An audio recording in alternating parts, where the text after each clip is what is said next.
হ্যাঁ, সকলকে শুভ সন্ধ্যা। ঋষানু স্যার, আপনি শুরু করুন।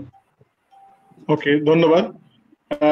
শুভ সন্ধ্যা সকলকে, সম্মানিত অতিথি ও শ্রোতাবৃন্দ, আমাদের আন্তরিক স্বাগত।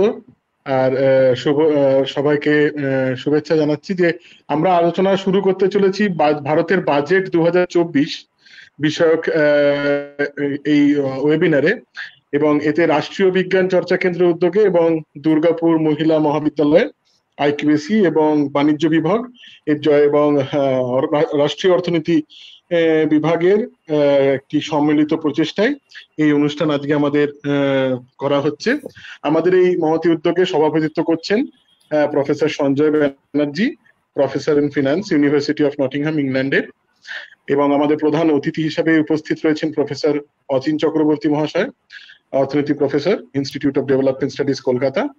বিশেষ বক্তা হিসেবে আরো রয়েছেন প্রফেসর শৈবাল কর, reserve bank of India chair professor, CSSC Kolkata, এবং প্রফেসর মহালয়া চ্যাটার্জি, অর্থনীতি বিভাগের সিনিয়র ফ্যাকাল্টি, কলকাতা বিশ্ববিদ্যালয়।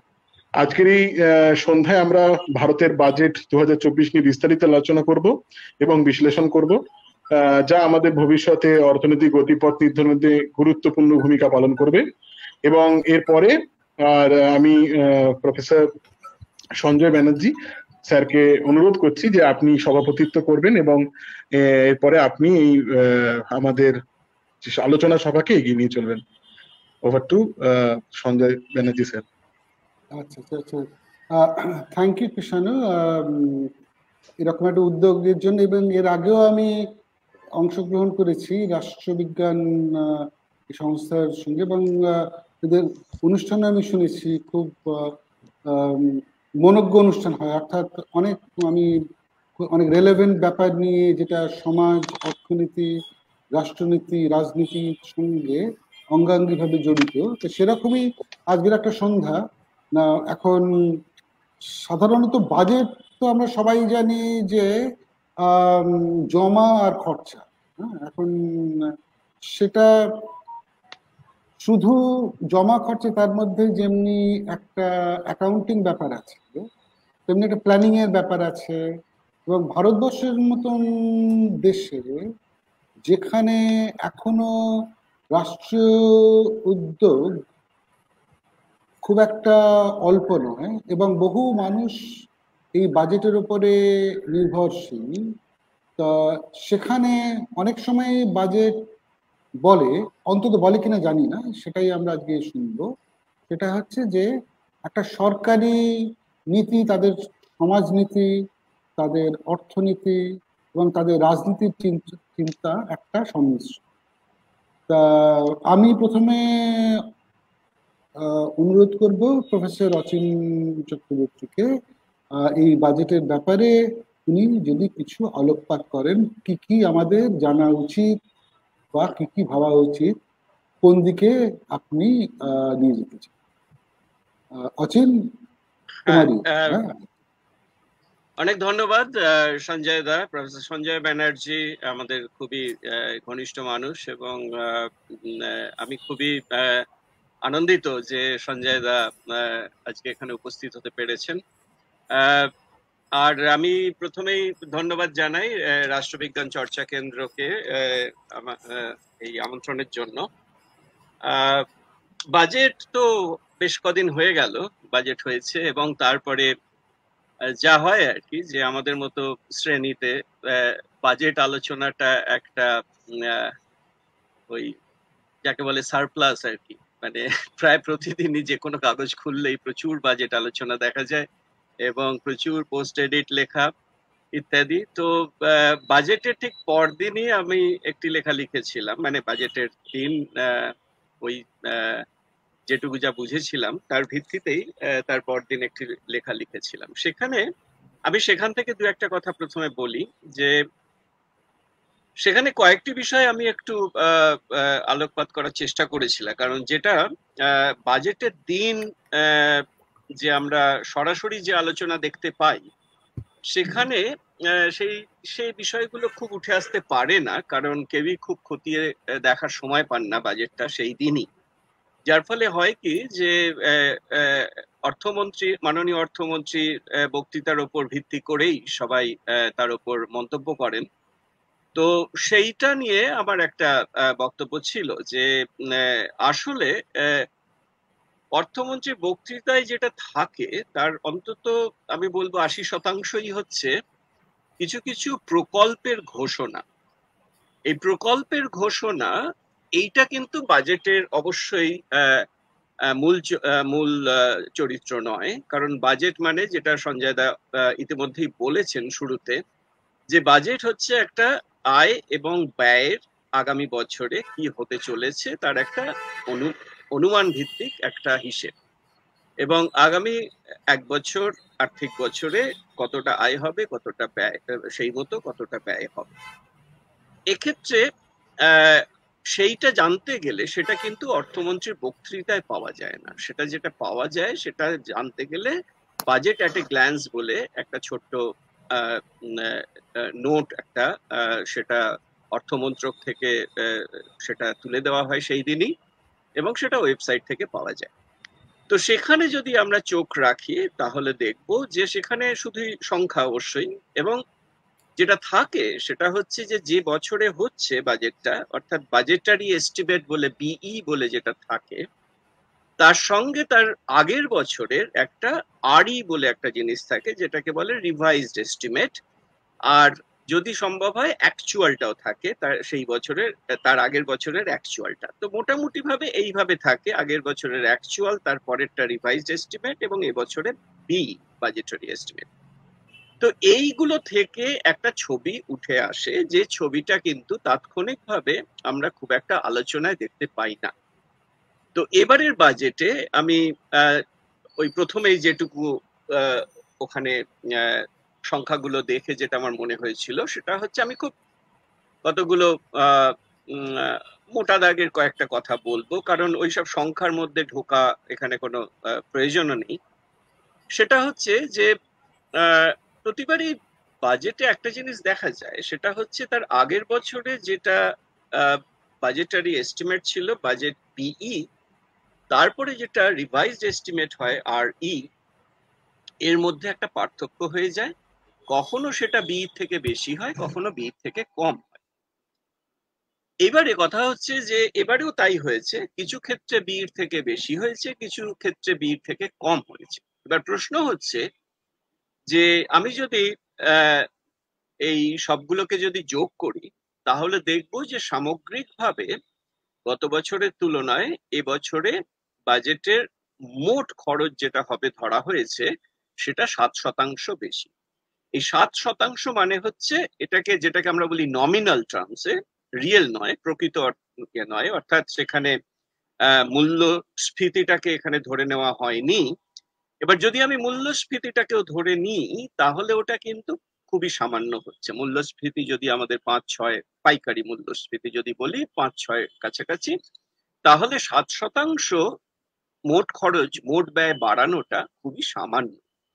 এখন কথা হচ্ছে যে এরকম সমালোচনা তো সবসময় করা যায় যে না যথেষ্ট বাড়ানো হয়নি ইত্যাদি ইত্যাদি, আমি সেটা বলছি না। কারণ হচ্ছে যে যেহেতু বাজেটের গোড়াতেই বলা হচ্ছে যে আমরা বাজেটটা করছি এমনই একটা সময়ে যখন আমাদের সামনে একটা বহুদূর বিস্তৃত একটা একটা কি বলবো যে লক্ষ্য আছে। সে লক্ষ্যটা হচ্ছে কি, সেটা হচ্ছে 2047 সালে যখন ভারতবর্ষের স্বাধীনতার 100 বছর পূর্ণ হবে, তখন আমরা ওই বিকশিত ভারত হব, বিকশিত ভারত হব।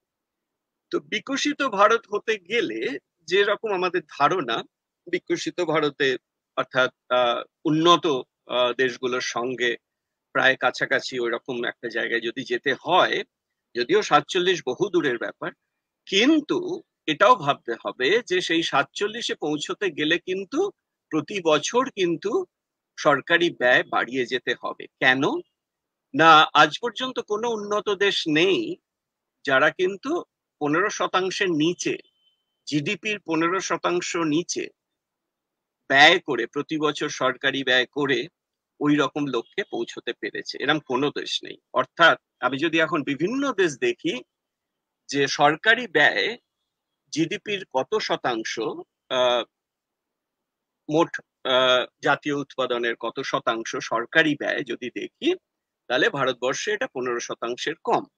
এবার 15%-এর কম, এটা বেশি না কম?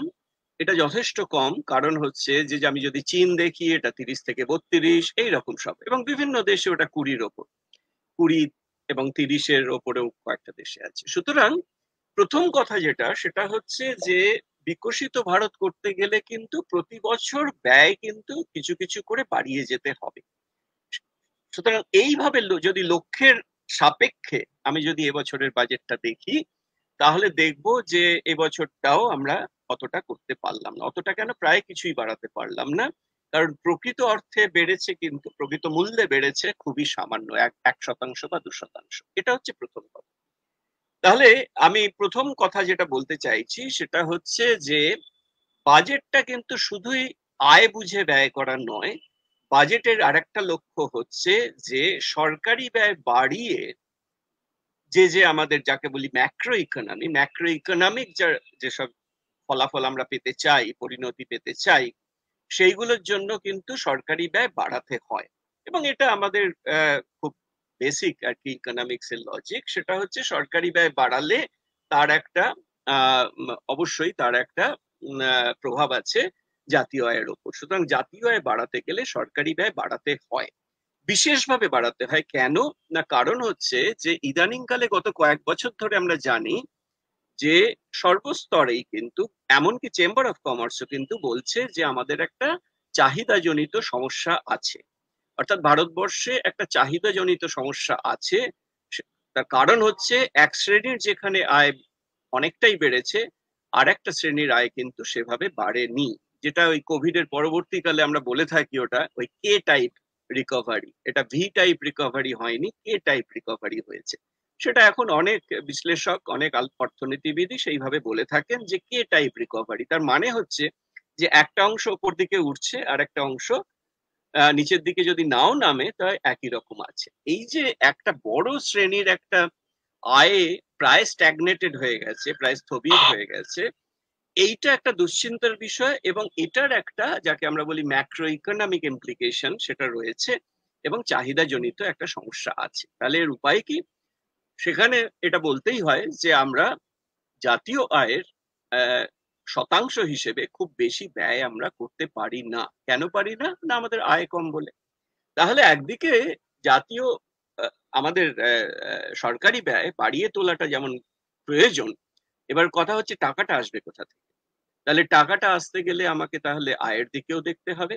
এবার সেই আয় বাবদে কিন্তু এবারের বাজেটে কিন্তু ওই আয় এবং ব্যয় দুটোর আলোচনা কিন্তু অন্তত অর্থমন্ত্রীর আলোচনায় কিন্তু কখনোই আসেনি, কত আয় হচ্ছে কত ব্যয় হচ্ছে। কিন্তু আমি সংখ্যাগুলো যদি দেখি তাহলে দেখবো যে যেহেতু ওই ব্যয়ও যেরকম বাড়ছে, আয়ও সামান্য এরকম ভাবেই বাড়ছে। অর্থাৎ বিশেষভাবে আয় বাড়ানোর জন্য বা রাজস্ব বাড়ানোর জন্য যে বিশেষ কোনো উদ্যোগ যে এই বাজেটে নেওয়া হয়েছে তা নয়। যদিও সামান্য এদিক ওদিক করা হয়েছে, সেটা হচ্ছে একদিকে আয়কর, আবার অন্যদিকে যেটাকে আমরা বলি পুঁজির ওপর যে কর, ক্যাপিটাল গেইন ট্যাক্স, এই ক্যাপিটাল গেইন ট্যাক্স কিছুটা এদিক ওদিক করা হয়েছে, আর আয়করেও স্ট্রাকচারে সেখানে কাঠামোয় কিছু এদিক ওদিক করা হয়েছে। এবার এই দুটোতে কিন্তু এমন কিছু নেই যার মধ্যে কিন্তু মোট রাজস্ব বেড়ে যেতে পারে। সুতরাং মোট রাজস্ব বাড়ার সম্ভাবনা খুবই কম। আর এছাড়া অন্য কর যেটা যেটা অপ্রত্যক্ষ কর, যেটা পরোক্ষ কর, সেটা তো জিএসটি, এবং জিএসটিটা তো জিএসটি কাউন্সিলই ঠিক করে। সুতরাং আলাদা করে বাজেটে কিন্তু জিএসটি সম্পর্কে আর বিশেষ কিছু বলার জায়গা নেই অর্থমন্ত্রী।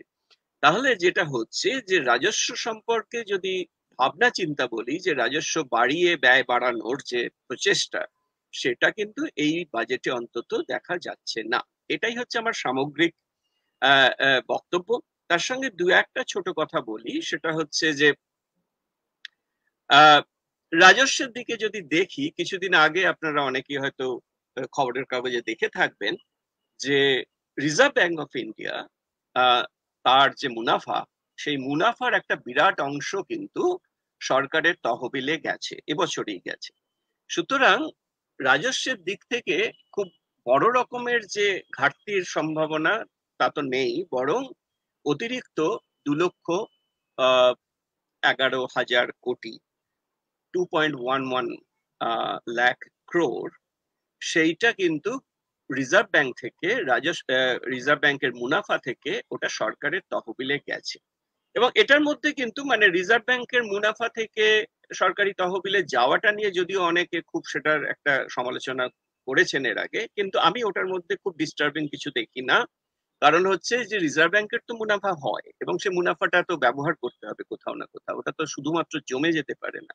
সুতরাং রিজার্ভ ব্যাংকের মুনাফা থেকে যদি সরকারি তহবিলে আসে সে তো ভালো কথা। কিন্তু এই যে 2 লক্ষ কোটি টাকা রিজার্ভ ব্যাংকের থেকে যে সরকারি তহবিলে এলো, এর এর প্রভাবটা আমরা তো মানে ব্যয়ের ওপর তো সেভাবে দেখতে পেলাম না।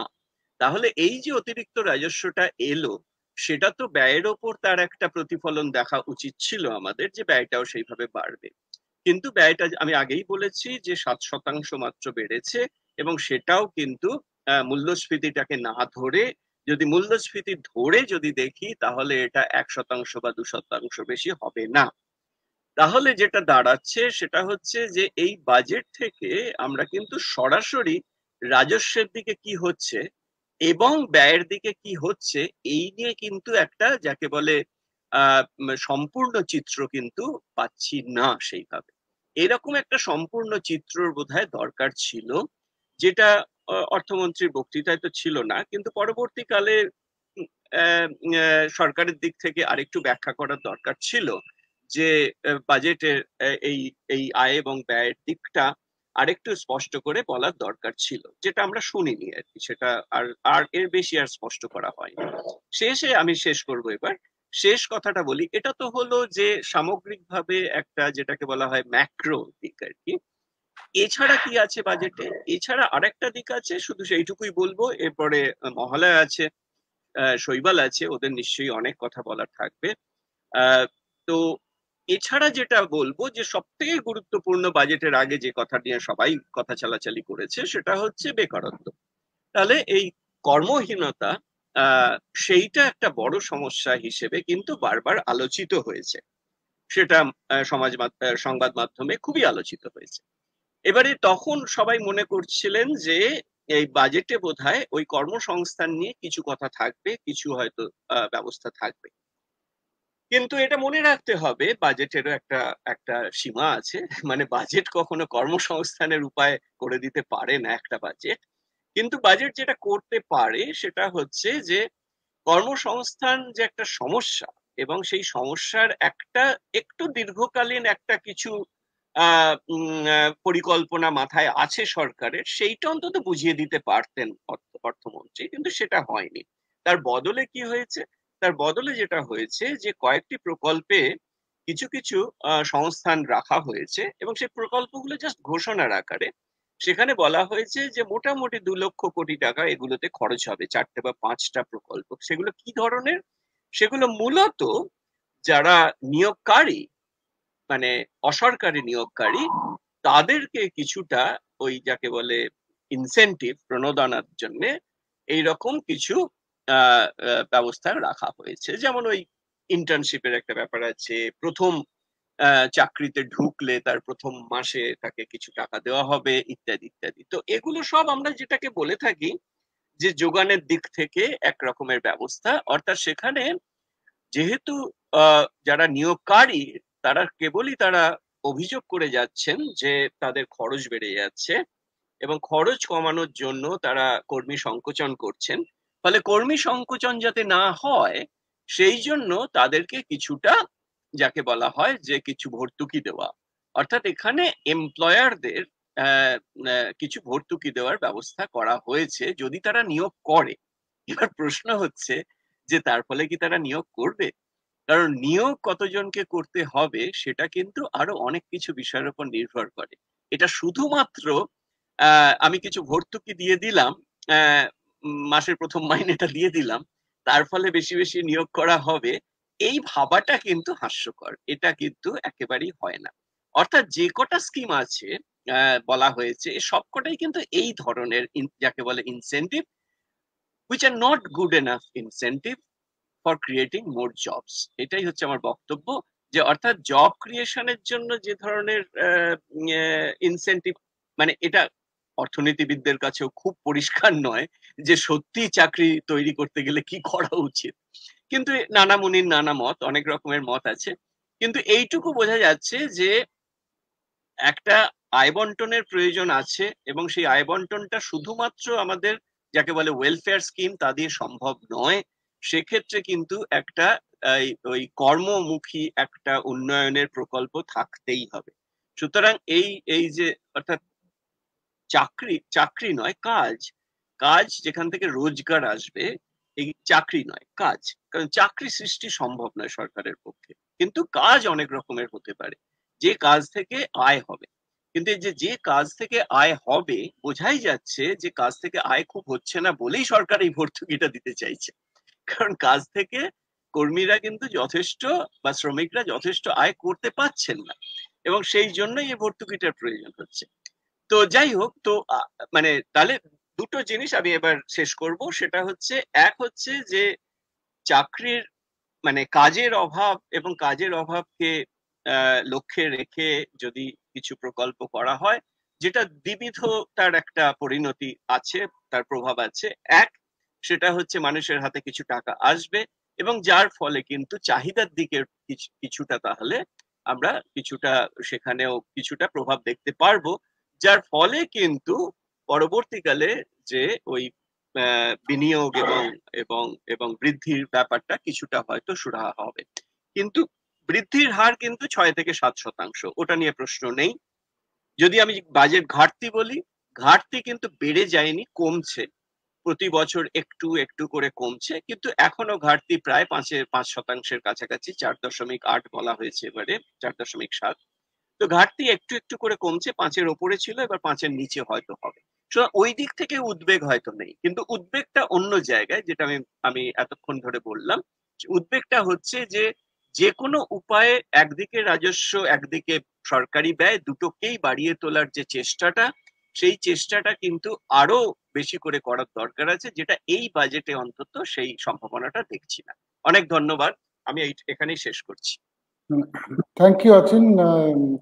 প্রফেসর চক্রবর্তী অ্যাকচুয়ালি খুবই সুন্দরভাবে এই অল্প পরিসরে দুটো জিনিস যেটা বললেন, একটা হচ্ছে প্রথমে আরম্ভ করেছিলেন 2047 সালে ভারতবর্ষের একটা কোন সামগ্রিক অবস্থায় যাবে, আর অন্যটা হচ্ছে যে আজকের দিনে বেকারত্ব।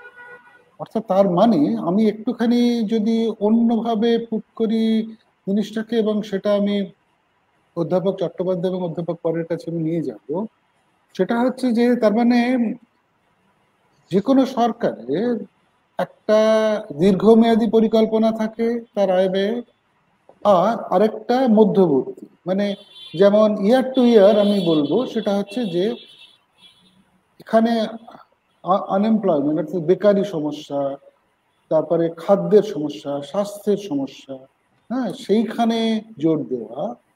আর অন্যদিকে হচ্ছে যে প্রকৃত অর্থে একটা সম্পদ তৈরি করা, যে সম্পদ থেকে বৃদ্ধিটা অটোমেটিক্যালি একটা মানে এর মতন, ইঞ্জিনের মতন এগিয়ে নিয়ে যাবে।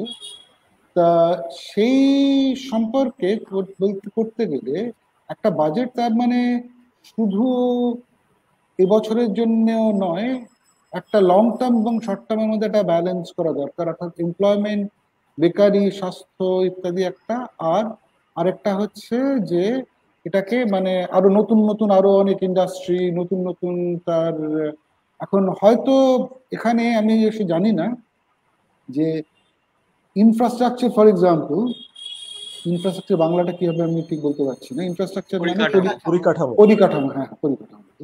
পরিকাঠামো সেটা শিক্ষা ক্ষেত্রেই হোক, রাস্তার ক্ষেত্রেই হোক, ডিজিটালের ক্ষেত্রেই হোক, সেটা একটা লং টার্ম জিনিসকে নিয়ে যায়। আবার অন্যদিকে ব্যাপক বেকারির যে সমস্যা, সেটা অর্থাৎ আমি কেউ চাকরি দিলে আমি তাকে টাকা দেবো, আরে বাবা চাকরি, আমি যদি এমপ্লয়ার হই আমি আগে দেখবো যে আমি যে জিনিসটা তৈরি করবো সেটা আমি বিক্রি করতে পারছি।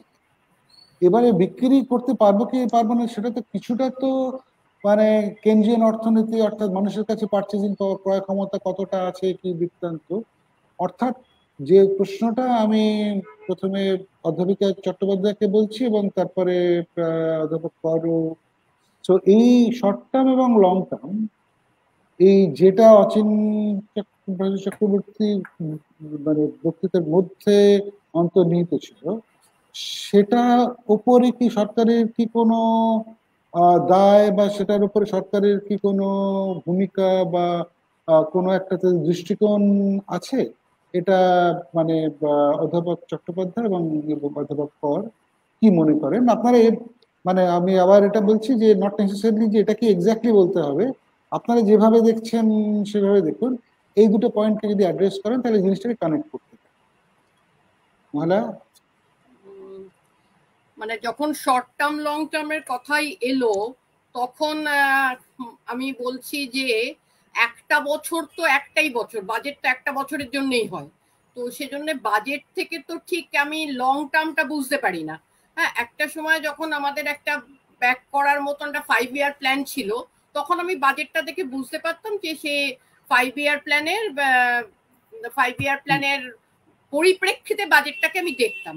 এখন আমার সেরকম কোনো অন্তত 5 বছরের জন্য বা 10 বছরের জন্য আমার কোনো লং টার্ম ব্যাপার আমার চোখের সামনে নেই, মানে সেই কাঠামোটা আমার সামনে নেই।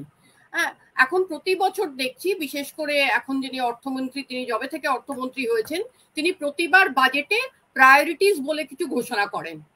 তো কোনোবার খুব কাব্যিক ভাবে বলেন, আমার যা মনে পড়ছে গত বছর তিনি সপ্তর্ষি বলেছিলেন, 7টা প্রায়োরিটি ছিল। তো এবারে আর অত কাব্যটাব্যের মধ্যে যাননি, সরাসরি 9টা প্রায়োরিটির কথা বলেছেন। হ্যাঁ, 9টা প্রায়োরিটির কথা বলেছেন, এবং এই 9টা প্রায়োরিটি নিয়ে তো কারোর কোনো বক্তব্য থাকতে পারে না যে এই 9টা প্রায়োরিটি শুধু এই মুহূর্তে 2024 সালের ভারতবর্ষের নয়, যে কোনো সময় যে কোনো দেশের জন্যই এই 9টা কিন্তু প্রায়োরিটি। আমি লাস্টটা যদি ছেড়ে দিই, যে নেক্সট জেনারেশন রিফর্ম, যে আমরা রিফর্ম সেই 1991 সাল থেকে শুরু করেছি, তো তখন যে বাচ্চাটা জন্মেছিল তার 33 বছর বয়স হয়ে গেল, 33 বছর ধরে আমাদের নানান রকম রিফর্মের নামে নানান রকম জিনিস চলছে। হ্যাঁ, কিন্তু অচিন যেটা বললো যে আমাদের লক্ষ্য যদি হয় 2047 সালে ভারতকে বিকশিত ভারত বা তৃতীয় বৃহত্তম অর্থনীতি এইসব যদি আমরা করতে চাই, তাহলে যে ধরনের লং টার্ম একটা ভিশন নিয়ে তার পার্সপেক্টিভে এই প্রতি বছরের বাজেটকে ফেলা উচিত, সেটা কিন্তু আমি এখানে দেখতে পাচ্ছি না। সোজা কথা, যে অনেক কিছু বলা হয়েছে, যে যে চাকরি দেবার ব্যাপারটা যেটা বলা হলো, যে কেউ চাকরি পেলে বা কোনো কোম্পানি, কোনো ব্যক্তি মালিকানার কোম্পানি কাউকে চাকরি দিলে সরকার কিছু সাহায্য করবে, কিন্তু সেই চাকরিটা কি করে পাওয়া যাবে, কে পাবে, তার জন্য কি করতে হবে, এর কোনো দিশা কিন্তু নেই। হ্যাঁ, যে এখানে বলা হচ্ছে যে দুটো আছে, 2 নম্বর প্রায়োরিটি হচ্ছে এমপ্লয়মেন্ট অ্যান্ড স্কিলিং। তো এমপ্লয়মেন্ট অ্যান্ড স্কিলিং কেন? স্কিলিং এর পর এমপ্লয়মেন্ট, নাকি এমপ্লয়মেন্ট হবার পরে স্কিলিং? এটা আমার কাছে পরিষ্কার নয়। দ্বিতীয়টা হচ্ছে যে inclusive human resource development and social justice.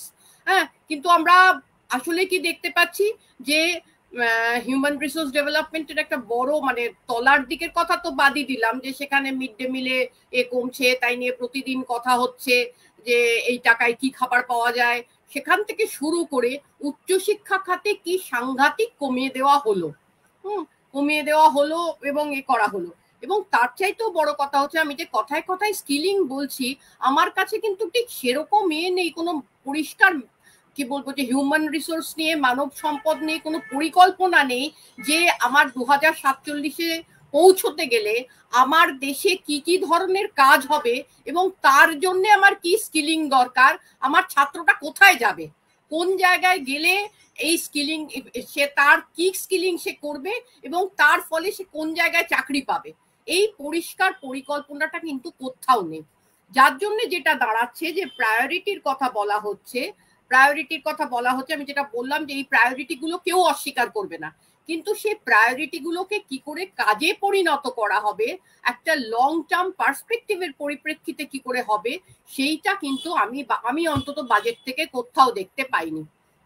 যে মানে যেটা হয়ে গেছে, যে ছাড়া কিছু কথা, যে ইনফ্রাস্ট্রাকচার একটা বিরাট বিনিয়োগের কথা বলা হয়েছে, কিন্তু সেই বিনিয়োগের এখন আমরা তো যতদূর জানি একটা সার্কুলার ফ্লো অফ ইকোনমি, একটা ইনপুট আউটপুটের কানেকশন আছে। এই যে ইনফ্রাস্ট্রাকচার একটা বিশাল টাকা দেওয়া হবে, এর তো কোথাও ইম্প্যাক্ট সারা ইকোনমিতে পড়া উচিত। হ্যাঁ, সেটা কোথায় কিভাবে পড়বে এবং তার থেকে কি বেনিফিট হবে এইটা কিন্তু কোথাও পরিষ্কার করে বলা নেই। অবশ্য বলবেন যে একটা বাজেটের স্পিচে আর কত থাকবে, এগুলোর জন্য নিশ্চয়ই অন্য ডকুমেন্ট তৈরি হবে, অন্য ডকুমেন্ট আসবে। হ্যাঁ, সেইখানেই কিন্তু আবার ব্যাপারটা পাল্টিয়ে গেছে। সেটা হচ্ছে যে আগে পাঠশালা পরিকল্পনাটা আগে হতো, সেখানে ডকুমেন্টগুলোর ভিত্তিতে এগুলো ঠিক হতো। এখন ঠিক উল্টো হয়ে গেছে, একেবারে উল্টো জিনিস হয়ে গেছে, যে এখন আগে এইগুলো সব হয়ে যায়, তারপরে নীতি আয়োগের বৈঠকটা হয় তাকে একটা শিলমোহর দেওয়ার জন্য। তার জন্য এটা যেটা হচ্ছে যে খণ্ড বিচ্ছিন্ন কিছু একে বলা হচ্ছে, কিন্তু কিছু প্রজেক্টের কথা বলা হচ্ছে, কিছু প্রায়োরিটির কথা বলা হচ্ছে, এইটায় টাকা বাড়লো, ওইটায় টাকা কমলো, নতুন কিছু প্রজেক্টের কথা বলা হলো, কিছু চলতি প্রজেক্টে কি টাকা বাড়ানো হলো সেটা বলা হলো, আবার কিছু প্রজেক্ট হারিয়ে গেল। আমার যতদূর মনে পড়ছে গত বছরের দুটো খুব গুরুত্বপূর্ণ ছিল, একটা হচ্ছে সিকল সেল অ্যানিমিয়াকে ট্যাকেল করা, এবছর সে কোথায় গেল জানি না। এবছর আর সেই সিকল সেল অ্যানিমিয়ার খাতে আর বরাদ্দ হলো কিনা কোথাও খুঁজে পেলাম না। হ্যাঁ, 2 নম্বর আরেকটা ছিল যে কি অন্নপূর্ণা যোজনা বলে মিলেট বাড়ানোর জন্য, যেটা আমার মনে হয়েছিল খুব গুরুত্বপূর্ণ, কারণ একটা সময় এই কোর্স সিরিয়াল গুলোই আমার দেশে সাধারণ মানুষের খাদ্য ছিল। তো আমরা সমানেই দেখছিলাম যে কৃষি ক্ষেত্রে একটা শিফট ঘটে যাচ্ছে। এখন আর কোনো চাষি নিজের খাবার জন্য বা বাজারে বেচার জন্য এই কোর্স সিরিয়াল গুলো চাষ করেন না, তারাও বাজারে যে বিক্রি হবে, যে শস্য বিক্রি হবে তার চাষ করেন। সেখানে আমার মনে হয়েছিল মিলেটের প্রায়োরিটিটা সত্যি হয়তো দেশের আপামর জনসাধারণের জন্য একটা কিন্তু এবছর আবার সে কোথায় হারিয়ে গেল খুঁজে পেলাম না। তো আমার এটা মনে হয়েছে যে এটা খুব খণ্ড বিচ্ছিন্ন কিছু জিনিস বলা হচ্ছে, তাতে কোনো কন্টিনিউটি নেই, আবার লং টার্ম ভিশনটাও নেই। আপাতত আমি এইটুকু বলছি। আবার খুবই ভালো যেটা হচ্ছে সেটা হচ্ছে যে অর্থাৎ আমি শৈবালের কাছে যাওয়ার আগে আমি জাস্ট একটা জিনিস বলে নিচ্ছি, সেটা হচ্ছে যে তার মানে যেটা বোঝা গেল যে এই যে 47 এবং এই 24-25 তার মধ্যে সমন্বয় তো দূরের কথাই অধ্যাপক চট্টোপাধ্যায় দেখতে পাচ্ছেন না, যে কারণ বাজেট মানে তো একটা পরিকল্পনা করে তো বাজেট হয়, যেটা ফ্যামিলি বাজেট হোক, বিশ্ববিদ্যালয় বাজেট হোক, কোম্পানির বাজেট হোক, একটা ভিশন থাকে। তো তার মানে যেটা হচ্ছে যে বিভিন্ন প্রকল্পের মধ্যে মিলটা কোথায়, বিভিন্ন প্রকল্পকে এক করে বা আলাদা করে কিভাবে সমন্বয় করা হবে, অর্থাৎ বাজেটের আগের যে প্ল্যানটা থাকে সেই প্ল্যানটা অত্যন্ত ছিন্ন বিচ্ছিন্ন মনে হয়েছে। তার কারণটা হচ্ছে যে হয়তো এরকম হয়েছে যে বিভিন্ন ডিপার্টমেন্ট তারা বলেছে আমরা এই করব, তারপর হয়তো একটা জোড়া তালে দিয়ে করা হতেও পারে।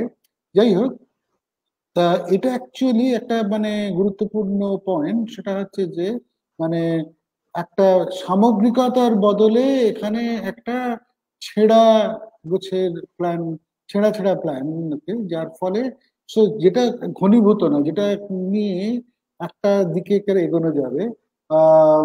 শৈবাল, তোমার কি বক্তব্য ব্যাপারে, বা এছাড়া এই সংক্রান্ত তুমি যেটা ইম্পর্টেন্ট মনে করো?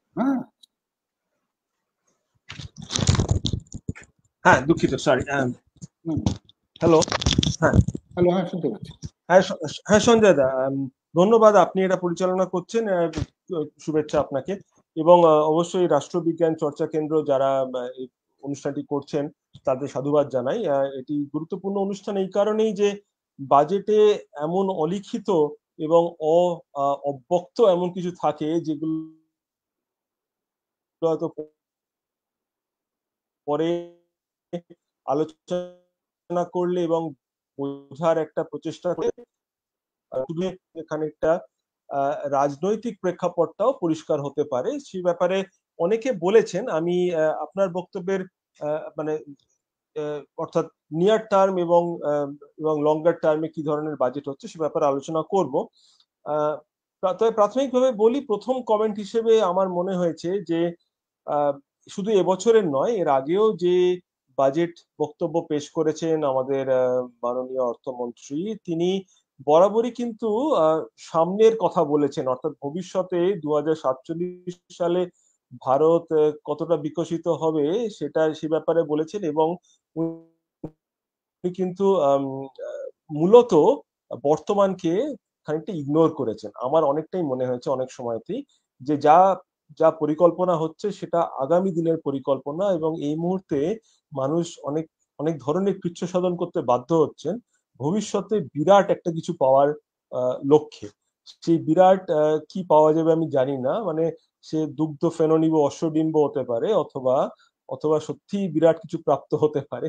কিন্তু সেই প্রাপ্তির জন্য এই মুহূর্তে আমাদের অনেক অপেক্ষা করতে হচ্ছে, অনেক ধরনের অ্যাডজাস্টমেন্ট করতে হচ্ছে। আমি মাঝে মাঝে হয়তো কিছু ইংরেজি শব্দ ব্যবহার করতে বাধ্য হব, কারণ বাংলার প্রতি শব্দ সবসময় মনে পড়ে না সেই কারণে। কিন্তু একটা পয়েন্ট দিয়ে শুরু করি যাতে খানিকটা কমপ্লিমেন্ট করা যায় ওনাদের বক্তব্য, এবং তার থেকে আরেকটু আরেকটু হয়তো সম্মুখভাবে বোঝা যাবে যে বাজেটের প্রেক্ষিত কি, এক নম্বর। দ্বিতীয়ত বাজেট কোথায় পৌঁছতে চাইছে বা কোথায় পৌঁছে দিতে চাইছে ভারতবর্ষের মানুষকে, সেটার একটা আঙ্গিক। প্রথমত অচিন্দার বক্তব্যে আমি ওনার মতনই খানিকটা ব্যাকগ্রাউন্ড ওয়ার্ক করি, কারণ বাজেট বক্তব্য শুনে বাজেটের বিশ্লেষণ করা একটি দুরূহ ব্যাপার, কারণ অনেক কিছু বলা হয় না। এবং আজকাল আপনারা সবাই শুনছেন এবং দেখছেন যে বাজেটের কতগুলো গুরুত্বপূর্ণ অংশ কমপ্লিটলি বাদ চলে গিয়েছে। যেমন ধরুন রেল বাজেট, সে ব্যাপারে হয়তো আমরা পরে একটু অল্প করে আলোচনা করার সুযোগ পাবো। কিন্তু যে ধরনের বিষয় অনেকখানি জুড়ে থাকতো পূর্ববর্তী বাজেটগুলোতে, যেমন আমাদের আগেকার অর্থমন্ত্রীরা প্রণব বাবুই হন বা চিদম্বরমই হোক বা যিনি বলে থাকুন, তারা এই বিষয়গুলোকে খানিকটা গুরুত্ব দিতেন, কারণ সঙ্গে এগুলোর একটা যোগাযোগ ছিল। কিন্তু সেই যোগাযোগ এখন খানিকটা বিচ্ছিন্ন, কারণ এই ধরনের বিষয়কে প্রায় কোন রকম প্রাধান্যই দেওয়া হয় না, অন্তত একটি শব্দ বা একটি লাইনও এদের সম্বন্ধে উচ্চারিত হয় না একটি দীর্ঘ বাজেট বক্তৃতা চলাকালীন। ফলে ফলে বাজেটের পূর্ণাঙ্গ চিত্র বোঝার জন্য একটু একটু একটু পিছনে হাঁটতে হয়। সেটা একটা রাস্তা হচ্ছে যে প্রত্যেক বছর বাজেটের ঠিক আগের দিন অর্থমন্ত্রীরা এবং কারো কয়েকজন মিলে যেমন হালুয়া তৈরি করেন বা সুজি তৈরি করেন, কিন্তু তার সঙ্গে একটি বাজেট কি বলে ভারতবর্ষের সমীক্ষাও তৈরি করেন, যাকে আমরা ইকোনমিক সার্ভে বলে থাকি। সেখানে কিন্তু মোটামুটি একটা গোটা অ্যাকাউন্ট দেওয়া থাকে, সারা বছর কত ভারতবর্ষে খরচ হয়েছে, কত আমদানি হয়েছে, কত রোজগার হয়েছে, কি খরচ করা সম্ভব। এবং অচিনবাবু যেগুলোকে রিভাইজ বাজেট এবং প্ল্যান মানে রিভাইজ এবং পিই বলছিলেন, সেগুলো আরই এবং এটা কি যেন শব্দটা আমি হঠাৎ মানে একটা ভুলে গেলাম। অ্যাকচুয়াল বাজেট আর একটা রিভাইজ বাজেট। তো এখন একটা অ্যাকচুয়াল দেওয়া হচ্ছে, একটা পরিষ্কার আরই দেওয়া চিত্রটা হচ্ছে, একটা বি দেওয়া হচ্ছে। হ্যাঁ, বি মানে বাজেটারি আর হ্যাঁ আরই হচ্ছে রিভাইজ এস্টিমেট। বাজেটারি এস্টিমেট, হ্যাঁ হ্যাঁ এক্স্যাক্টলি বাজেটারি, ওটা বি শব্দটাই আমার মনে পড়ছিল না। যাই হোক, তো সেখানে আমি দেখলাম যে 2023-24 অর্থবর্ষে রাজস্ব খাতে সরকার আদায় করেছে 27,88,88,000 কোটি টাকা, প্রায় ধরুন প্রায় 28 লক্ষ কোটি টাকা রাজস্ব সরকারের তরফে আদায় হয়েছে। তার মধ্যে সোজাসুজি কর বাবদ আদায় হয়েছে 23,26,000 কোটি টাকা। মানে সংখ্যাগুলো হয়তো অসুবিধা হবে মানুষের কাছে সরাসরি পৌঁছতে, কিন্তু 27 আদায় হয়েছে 23.2, মানে 23,26,000 কোটি টাকা। 4 লক্ষ কোটি টাকা আদায় হয়েছে অন্যান্য উৎস থেকে, তার মধ্যে কিছুটা আপনার ক্যাপিটাল থেকে রোজগার এবং অন্যান্য যে সমস্ত সার্ভিস বা পরিষেবা আমরা সরকার দিয়ে থাকেন তার বাবদ রোজগার। সরকার খরচ করেছে এই একই সময়তে 44,42,000 কোটি টাকা, অর্থাৎ সোজা আদায় হিসেবে 28 লক্ষ কোটি টাকা, খরচ হচ্ছে 44 লক্ষ কোটি টাকা। সেটা দেশের সামগ্রিক সংস্থান থেকে হতে পারে, বিদেশ থেকেও হতে পারে। তার মধ্যে কতটা বাণিজ্য ঘাটতি আছে বা আন্তর্জাতিক বাণিজ্য ঘাটতি আছে, এবং কতটা ফিসকাল ডেফিসিট বা আভ্যন্তরীণ যে ব্যয় এবং আয়ের পার্থক্য, তার দরুন বা তার জনিত ঘাটতি, এই দুটো মিলিয়ে আমাদের টোটাল ঘাটতি প্রায় 14 লক্ষ কোটি টাকা, সেটা সরকারকে ধার করতে হয়েছে। এই ধারের ব্যাপারটা কিন্তু বিরাট সমস্যার একটি কারণ ভারতবর্ষের ক্ষেত্রে, কারণ এই যে আমরা ক্রমাগত মূল্য বৃদ্ধির কথা বলি, ক্রমাগত যে ধারের বোঝা মানুষের ঘাড়ে চাপছে সেটার কথা বলি, তার মধ্যে কিন্তু এই ধার এবং সরকার কত খরচ করছে সেটা লুকিয়ে রয়েছে। অ্যাট দ্য সেম টাইম আমি অচিনবাবুর সঙ্গে সম্পূর্ণ সহমত যে প্রতি বছর বাজেটের যে খরচের হিসেব দেখা যাচ্ছে তাতে শুধু বাজেটারি এক্সপেন্স বলে একটি ক্যাটেগরি থাকে, যেটা আপনার রেভিনিউ অর্থাৎ রাজস্ব আদায় এবং অন্যান্য খাতে ক্ষেত্রে ধরি। অর্থাৎ আমি একটি ক্যালকুলেশন করেছি কয়েকদিন আগে, আমার কাছে একজন রাজনৈতিক ব্যক্তিত্ব, তিনি মাঝে মাঝে চেয়ে পাঠান এই ধরনের হিসেব, কারণ তিনি আমাকে একটু দিতে বলেন। তা আমি সেগুলো চেষ্টা করি ওনাকে প্রোভাইড করতে, কারণ উনি অত্যন্ত গুরুত্বপূর্ণ কিছু তথ্য পার্লামেন্টে উত্থাপন করেন এবং সেগুলোই কিন্তু আমাদের এই ধরনের বাজেট বিশ্লেষণের অন্যতম উপাদান বলে আমি মনে করি। তো এরকম একটি হিসেব আমি করতে গিয়ে দেখলাম যে 2023, 2021-22 এবং 22-23-এর মধ্যে বাজেট খরচ বেড়েছিল 10%। সেটা কিন্তু এই বছরে যখন কোভিড প্রায় চলে গিয়েছে এবং অন্যান্য ধরনের সমস্যা অতটা গভীর নয়, অর্থাৎ বৈদেশিক বাণিজ্যের সমস্যা কিংবা ধরুন ভারতবর্ষ থেকে টাকা অর্থাৎ ডলার চলে যাওয়ার সমস্যা, এগুলো যখন অতটা গভীর নয়, তখন কিন্তু বাজেট খরচ বেড়েছে মাত্র 7%। অর্থাৎ গত বছরেও যদি এর আগের অর্থবর্ষে যদি 10% বেড়ে থাকে, এবছর সেটা আরো 3% কমে গিয়েছে। এটা এক।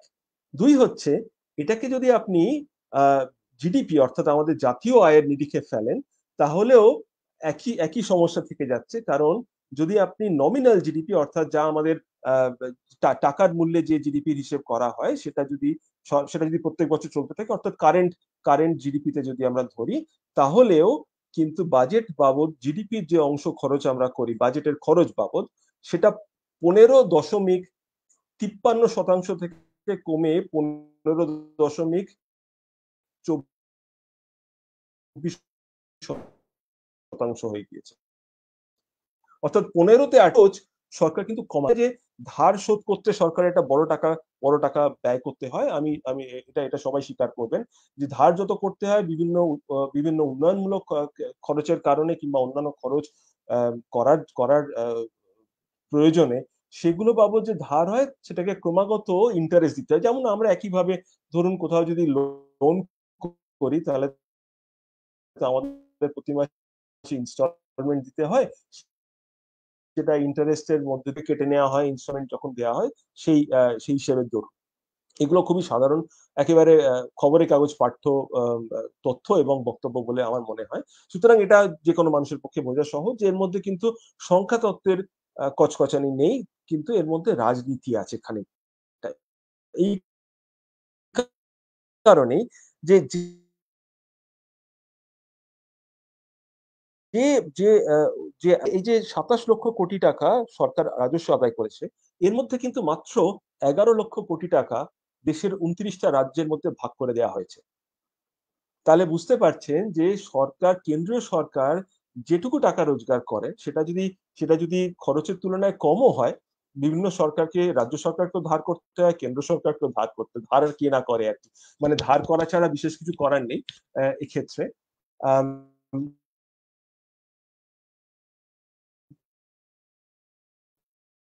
কিন্তু তা সত্ত্বেও কেন্দ্রের যে ডেভলিউশন দেওয়ার কথা, তার মধ্যে মাত্র 11 লক্ষ কোটি টাকা খরচ করা হয়েছে রাজ্য বিভিন্ন খরচ। ধারণা একটি সমস্যার সূত্রপাত, এটা সহজে মিটবে না এবং এর ধরুন অনেক ধরনের আলোচনা, মানে যেগুলো আমরা প্রায় শুনতে পাই কেন্দ্রের বঞ্চনা, সেটার মধ্যে কিছুটা সত্যতা থাকে, কিছুটা অতিরঞ্জিত তথ্যও থাকে, কিন্তু বঞ্চনা যে রয়েছে এই ব্যাপারে কিন্তু খানিকটা নিশ্চিত বলার সুযোগ রয়েছে যে আরো কেন রাজ্য সরকারগুলোকে দেওয়া যায় না। এর মধ্যে 29টা রাজ্যই বড় রাজ্য নয়, তাদের বিভিন্ন ধরনের রিপ্রেজেন্টেশন আছে। আমরা যদি ধরি 18টি বা 19টি বড় রাজ্য, যেটা নিয়ে ক্রমাগত অর্থনীতিবিদরা কিংবা যারা রাষ্ট্রবিজ্ঞান চর্চা করেন, তারা এই 18-19টি বড় রাজ্যকে নিয়ে ভারতবর্ষে মোটামুটি কথা বলেন, কারণ এর মধ্যেই 90% জনগণ এর মধ্যে বাস করেন, এই 18-19টি রাজ্যের মধ্যে। তাদের কাছে হিসেব করলেও কিন্তু মাথাপিছু ডিভলিউশন বা যত টাকা তাদের প্রাপ্তি হয়েছে, সেটা তেমন বেশি নয়। অর্থাৎ একদিকে যেমন রাজ্যের হাত থেকে তাদের নিজস্ব রোজগার করার ক্ষমতাগুলো প্রায় নিয়ে নেওয়া হয়েছে প্রধানত জিএসটি মারফত, অন্যদিকে তাদের কাছে টাকা ফেরত যাচ্ছে না যাতে করে তাদের নিজস্ব খরচ তারা বেয়ার করতে পারে। এমন নয় যে সমস্ত খরচ যেগুলো রাজ্য সরকারের তরফে করার প্রয়োজন ছিল সেগুলো কেন্দ্রীয় সরকার নিজের কাঁধে নিয়ে রাজ্য সরকারের কাছ থেকে সমস্ত দায়িত্ব সরিয়ে ফেলেছেন, ফলে রাজ্যের কোনো দায়িত্ব নেই। এমনও তো ব্যাপারটা নয়, তাই না? কারণ এমন বহু রাজ্য আছে যেখানে কেন্দ্র সরকারের প্রকল্পগুলো হয় নেওয়া হয় না কোনো কারণে, অথবা কমপ্লিটলি সম্পূর্ণভাবে সম্পূর্ণভাবে ইফেক্টিভ নয়। আমরা কিছুদিন আগে, আমি প্রসঙ্গত বলি, আমরা কিছুদিন আগে আয়ুষ্মান প্রকল্প নামে একটি জনস্বাস্থ্য প্রকল্প কেন্দ্রীয় সরকার চালায়। সেটা অনেক রাজ্যে গৃহীত হয়েছে।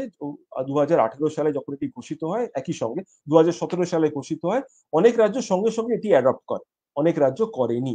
তার মধ্যে পশ্চিমবাংলা আছে, যারা অ্যাডপ্ট করেনি তারা স্বাস্থ্যসাথী বা অন্যান্য অন্যান্য অন্যান্য সংস্থান দিয়ে স্বাস্থ্য বিষয়টি পরিচালনা করার চেষ্টা করে। যারা যারা অ্যাডপ্ট করেছেন, আমরা কিন্তু সেখানেও রিসেন্টলি কিছু সমীক্ষা করি। তার মধ্যে ঝাড়খণ্ড আছে, অন্ধ্রপ্রদেশ আছে, মধ্যপ্রদেশ আছে। এগুলো কিন্তু কেন্দ্র এবং রাজ্যের মোটামুটি সমন্বয় আছে যে দলের, তাদের যৌথ উদ্যোগে এগুলো দেখা যাচ্ছে। অন্তত 15% মানুষ যারা এই প্রকল্পের আওতায় থাকতে পারেন তারা প্রকল্পের আওতায় নেই, প্রথমত। দ্বিতীয়ত, যারা প্রকল্পের আওতায় থাকার কথা নয় তাদের মধ্যে অন্তত 12% মানুষ এই প্রকল্পের সুবিধা পেয়ে থাকে। অর্থাৎ এটা কিন্তু এই টার্গেটিং প্রবলেম কিন্তু অত্যন্ত সিরিয়াস নেচারের। অর্থাৎ যিনি দরিদ্র তিনি পাচ্ছেন না, এবং যিনি দরিদ্র নন তিনি দুহাতে পাচ্ছেন। অর্থাৎ কেন্দ্রীয় প্রকল্প যদি এই বন্টন ব্যবস্থা সুষম না করে থাকতে পারে, তাহলে এর জন্য যে অন্য সাপোর্ট দরকার সেটা রাজ্যের তরফ থেকে আসতে হবে। অর্থাৎ এমন নয় যে কেন্দ্র দিল এবং রাজ্যকে আর কিছু করতে হলো না, হাত গুটিয়ে বসে রইল, সেটা কিন্তু হতে পারছে না। হলে হয়তো ভালো হতো, অন্য যে প্রকল্পগুলো করা সম্ভব সেগুলো করতে পারতো, কিন্তু সেটাও করতে পারছে না, কারণ কেন্দ্রকে ক্রমাগত সঙ্গত দিয়ে যেতে হচ্ছে এই ধরনের খরচে। দ্বিতীয় কথা মনে রাখবে, যা ঘোষিত হয়েছে আগেও ছিল, একেবারে নতুন হচ্ছে তা না। By the way, professor Banerjee, আপনি যখনই মনে করবেন আমাকে থামাবেন, কারণ আমি যদি বেশি বলে ফেলি তাহলে আমাকে প্লিজ স্টপ।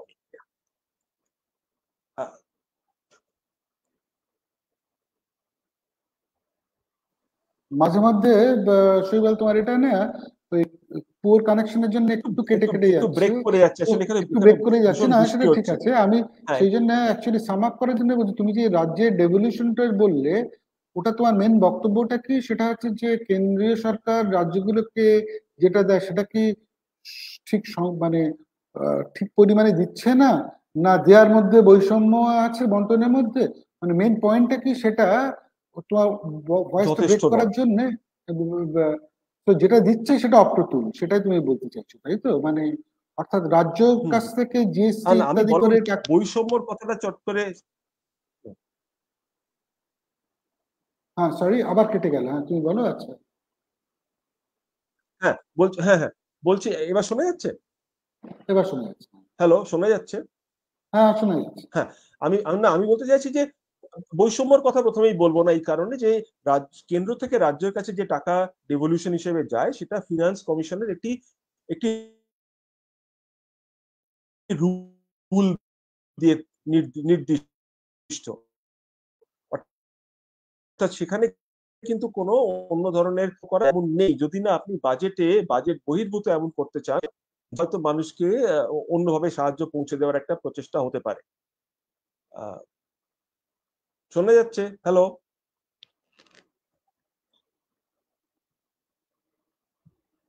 যে ওই টাকাটা মানে পরিমাণটা কম, এটাই বলতে চাইছো কি? হ্যাঁ, টাকার পরিমাণটা কম, অর্থাৎ আরো বেশি টাকা মানে ইদার অ্যামাউন্ট আর ডিস্ট্রিবিউশন। তুমি মেইনলি বলছো যে এটা একটা ফর্মুলা দিয়ে তৈরি হয়, কিন্তু ফর্মুলা দিয়ে তৈরি অর্থাৎ ডিস্ট্রিবিউশন ঠিক ইজ নট দ্য অ্যামাউন্টটা কম।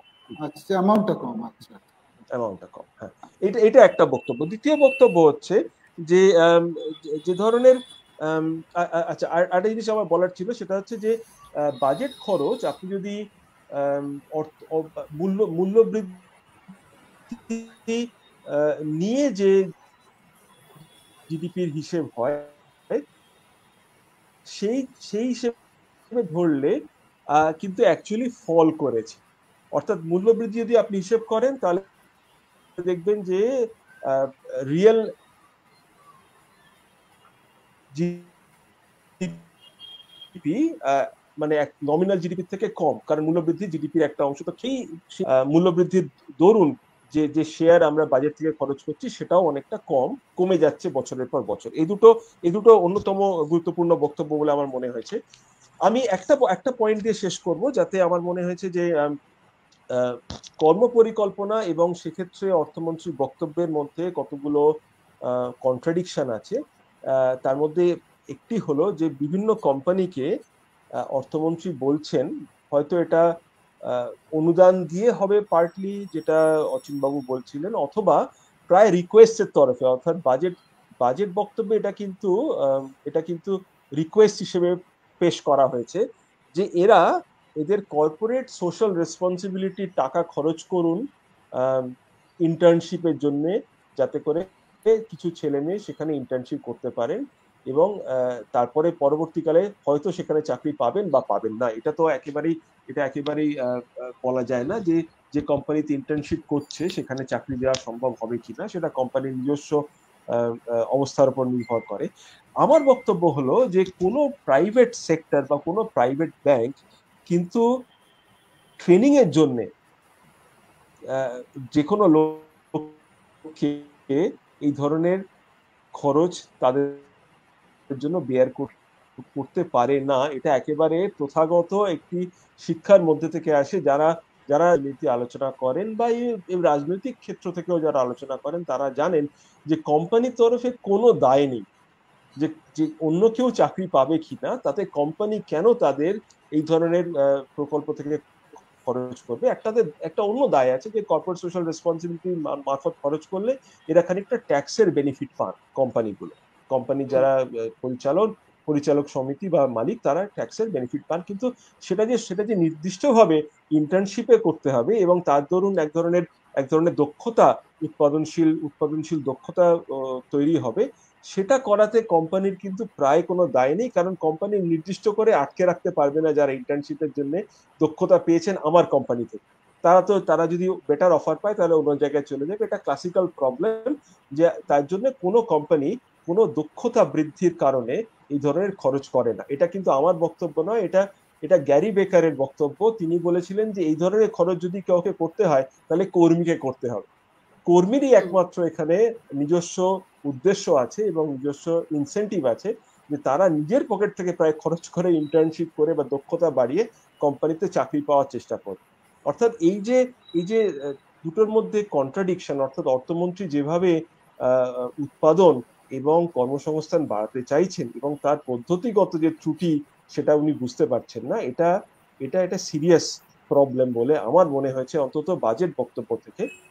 অন্য জায়গায় হয়তো অন্য কোনোভাবে লেখা থাকতে পারে। এবং ওভারঅল আমার মনে হয়েছে বাজেট বক্তব্যতে ধরুন এটা প্রায় এটা হাস্যকর মনে হতে পারে। সেটা হচ্ছে ধরুন দুটো দলের খেলা হচ্ছে, একটি দল খুব কম মার্জিনে জিতছে, তারা খেলা শেষ করা পর্যন্ত ভীষণ সময় নষ্ট করে যাতে খেলাটা শেষ হওয়ার আগে আর গোল না খেয়ে যায়। তো বাজেট বক্তব্যে এমন অনেক বক্তব্য আছে যেগুলো অত্যন্ত সাধারণ, যেগুলো প্রায় না বললেও চলে, কিন্তু তার পরিবর্তে যে বিষয়গুলো মানুষকে একটু বুঝিয়ে দেওয়ার প্রয়োজন ছিল, তার মধ্যে যেমন অচিনবাবু বললেন আয় ব্যয়ের কথাটা একটু বলা উচিত ছিল, সেগুলো কিন্তু একেবারেই গৌণ হয়ে গিয়েছে। মানে প্রায় সময় নষ্টের খেলা, যে আমি তো অল্প মার্জিনে জিতছি, এখন যদি আমি খুব বেশি রিস্ক নিতে যাই তাহলে হয়তো বেশি গোল খেয়ে যাব, সেই জন্য একটু সময় নষ্ট করা যাচ্ছে। আমার মনে হয়েছে যে এই পদ্ধতি বোধহয় ভালো নয়, কারণ মানুষের কাছে সত্যিটা পৌঁছচ্ছে না। আমি আপাতত এখানে শেষ করি, ধন্যবাদ।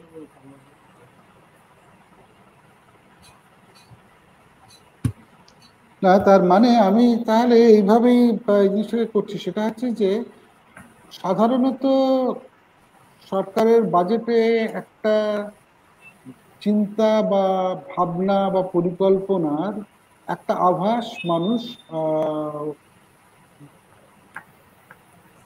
মানে একটা চিন্তা ভাবনা করে। হ্যাঁ, এখন সেইখানে যেটা আমি প্রফেসর চক্রবর্তী, প্রফেসর চট্টোপাধ্যায় এবং কর যেটা বললেন সেটা হচ্ছে যে এই বাজেটে প্রথম কথাটা হচ্ছে যে যতটা গোল বলা হচ্ছে 2047 সালে করব, তার কোনো দিশা নেই। দ্বিতীয় কথাটা হচ্ছে যে অধ্যাপক চট্টোপাধ্যায় যেটা বললেন সেটা হচ্ছে যে কোনো 5 ইয়ার প্ল্যান দিয়ে আগে যেটা বোঝা যেত, যেটা মানে ভবিষ্যতের প্ল্যান আর আজকের টাকার মধ্যে অ্যালোকেশনটা কোথায়, বন্টনটা কোথায়, তারও কোনো দিশা নেই। আর অন্যদিকে ডক্টর কর যেটা বললেন সেটা হচ্ছে যে এই বাজেটের মধ্যে নানান একটা খামখেয়ালি ব্যাপার, যেখান থেকে সম্পূর্ণ চিত্রটা নয় উপরন্তু বরঞ্চ, যেহেতু যদি দেখি যে রাজ্য সরকারের কাছে যে প্রদত্ত টাকা সেটাও যদি কম, তাহলে সে রাজ্য সরকার তো পঞ্চায়েতদেরও তাহলে কম টাকা দেবে। হ্যাঁ, অর্থাৎ তার পরের স্তরেও তো তার সমস্তগুলো এফেক্টেড হবে। এখন সেইটা বললে আসলে যেটা আমার যেটা মনে হয়, তাহলে এইভাবে কি বলা যেতে পারে যে পলিটিক্যাল ইকোনমির দিকটা কি, যেহেতু আমরা এটা মানে একটা পলিটিক্যাল ইকোনমি সংগঠনের কথা যেটা বলছি, সেটা আমি একটা সূত্র যেটা প্রফেসর চ্যাটার্জি বললেন, সেটা যে গত বছরের বাজেটে কিছু ঘোষণা করা হয়েছিল, এবারে তার কোনো লক্ষণই দেখা নেই। কি যেন একটা বললেন যেখানে যে কি কি sickle cell anaemia, sickle cell anaemia, সেটা বস্তুটা কি আমি প্রথম শুনছি, মানে জাস্ট এক লাইনে যদি মানে সেটাতে আমরা একটু অবাকই হয়েছিলাম, কারণ সিকল সেল অ্যানিমিয়া কিন্তু জেনেটিক ডিজিজ, সেটা ঠিক কিভাবে কন্ট্রোল করা হবে, হ্যাঁ কিভাবে করা হবে, যাই হোক বলা হয়েছিল। আচ্ছা, এখন ব্যাপারটা কি হচ্ছে যে অথবা আরেকটা দ্বিতীয় প্রকল্প একটা ক্যাচি নাম ছিল যেটা তুমি বললে, আরেকটা অন্নপূর্ণা, রাইট, মিলেট। আসলে ব্যাপারটা হচ্ছে যে গত বছরে ছিল ভোট ছিল, ঠিক আছে, যার ফলে ভোটের আগেকার বাজেটে নানান ধরনের প্রতিশ্রুতি থাকে, সেটা হচ্ছে যে ইলেকশন জেতার জন্য, নট নেসেসারিলি যে সেটাকে তারা ইমপ্লিমেন্ট করবে। অর্থাৎ আমি আরো একটা জিনিস সেটা বলছি, সেটা হচ্ছে যে এই যে বাজেটের গুরুত্বটা, এটা আমার নিজের ধারণা ভারতবর্ষ যবে থেকে কিন্তু লিবারালাইজেশন করা আরম্ভ করেছে, আস্তে আস্তে অনেকটাই কমে গেছে। কিন্তু তা সত্ত্বেও সরকারের যেটা মূলত যেটা করা উচিত সেটা হচ্ছে যে শিক্ষা এবং স্বাস্থ্য, কারণ খুব সাধারণ সাদামাটা হিসেবে বলছি, শিক্ষা এবং স্বাস্থ্য অর্থাৎ প্রাইমারি এডুকেশন থেকে আরম্ভ করে, আর যদি তার স্বাস্থ্য প্রকল্প মানুষ যদি পরিশ্রম করার যদি ক্ষমতা যদি থাকে, তাহলে মানুষ তার অনেক ক্ষেত্রেই তার নিজের সৃজনী শক্তি থেকে কিছু না কিছু সে করে নিতে পারে। হ্যাঁ, তার সে শিক্ষাটা আছে, কারণ আজকের দিনে পৃথিবীতে নানান ধরনের সুযোগ সুবিধা আছে, যেটা শুধুমাত্র নেওয়া যায় শিক্ষা প্রসারটা বেসিক লেভেল থেকে আরম্ভ করে উচ্চশিক্ষা। শিক্ষাতে সরকারের ব্যয় আমার ধারণা, এই সরকার তো বটেই, আগের সরকার থেকে তো অনেক কম হয়েছে।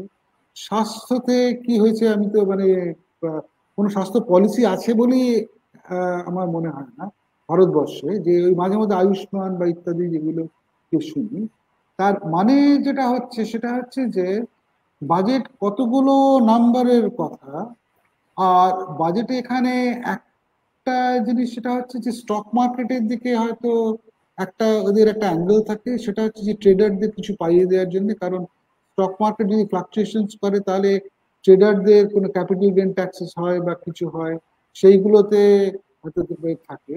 অর্থাৎ তার মানে কথাটা হচ্ছে যে যদি একটা রাষ্ট্রের যদি ধরে নেই যে লক্ষ্যটা যেটা হচ্ছে রাষ্ট্রকে অভ্যন্তরীণ অর্থনীতিগতভাবে শক্তিশালী করা, তার জন্য যেটা দরকার সেটা হচ্ছে যে 1 বছরের প্ল্যান এবং দীর্ঘমেয়াদী, স্বল্পমেয়াদী প্ল্যান এবং দীর্ঘমেয়াদী প্ল্যান।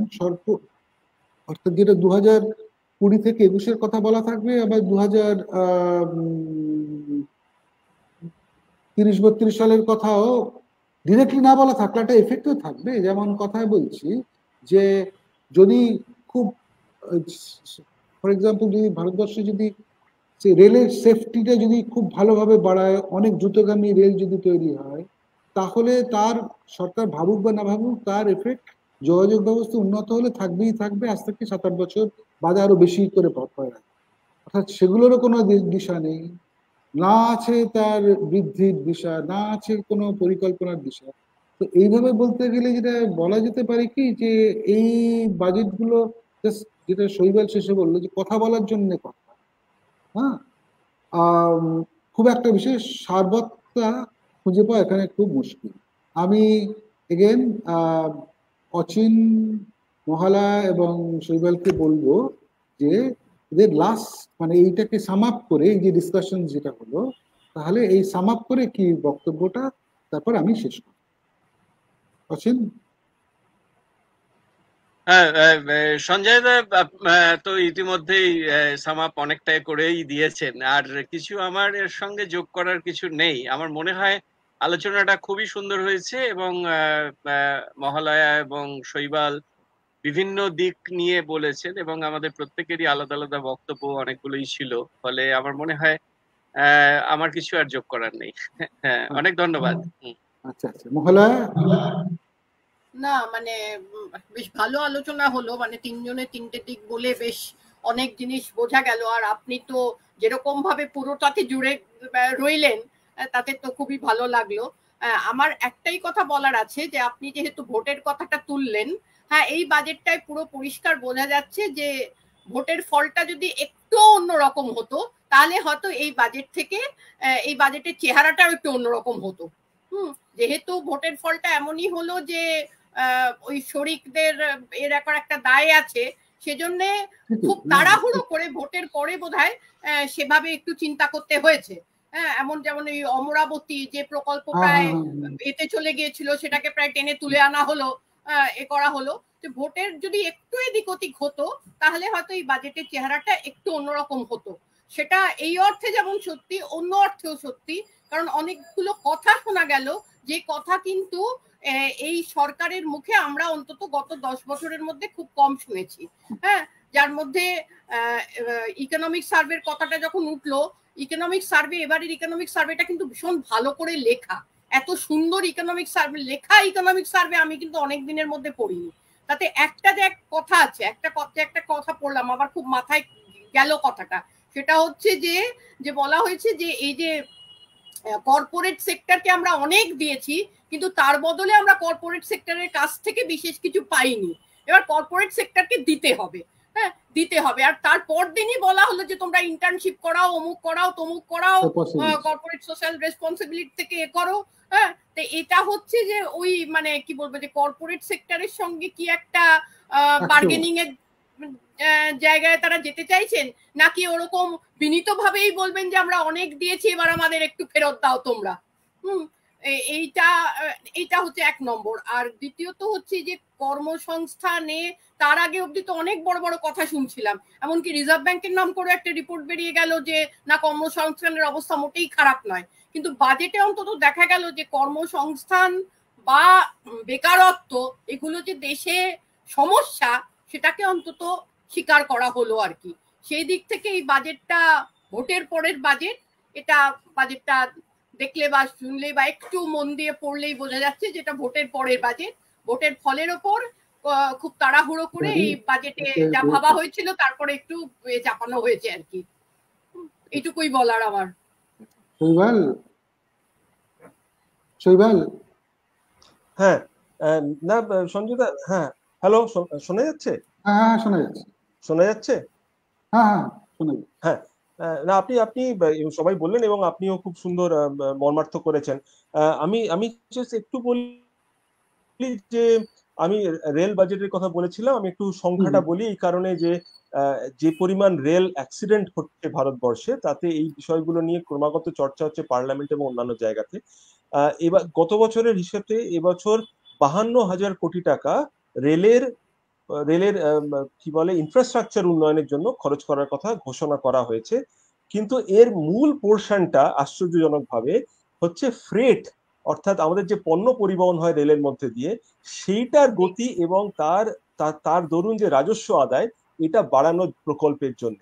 এর মধ্যে সেফটি এবং যাত্রী সুরক্ষা, যাত্রী পরিবহনের জন্য কি খরচ করা হচ্ছে সেটা কিন্তু ভীষণ গৌণ একটা জায়গায় রয়ে গিয়েছে, এবং এটাই কিন্তু সমস্যা। অর্থাৎ মানুষের প্রাণ যাচ্ছে, কিন্তু ব্যবসার যাতে কোনোভাবে ক্ষতি না হয় সেটা অনেক বেশি অগ্রাধিকার পাচ্ছে। ফলে রোজগার অনেক বেশি বাড়ছে, যদিও ধারের কথা বলা হলো যে কেন্দ্র সরকার ক্রমাগত ধার করলে তার একটা ইম্প্যাক্ট তো পড়ে আমাদের উৎপাদনের ওপর, এবং তার খরচ বাড়ে। ধরুন আমাদের যে ইন্টারেস্ট, অর্থাৎ আমরা যে সুদের হার সেগুলো বাড়তে থাকে, তার ধরুন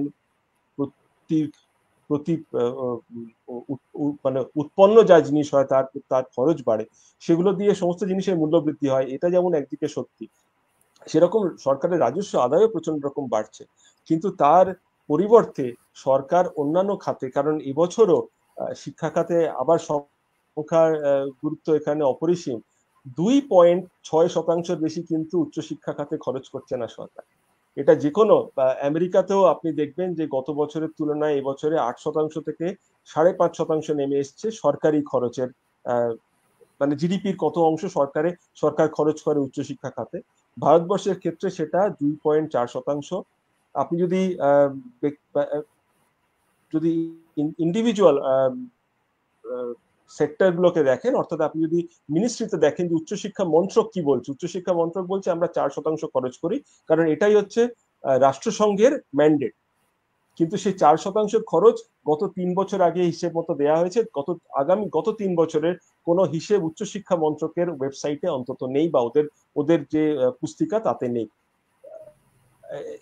এইগুলো মিলিয়ে ওভারঅল মনে হয় যে সরকার যেগুলো করতে চাইছে,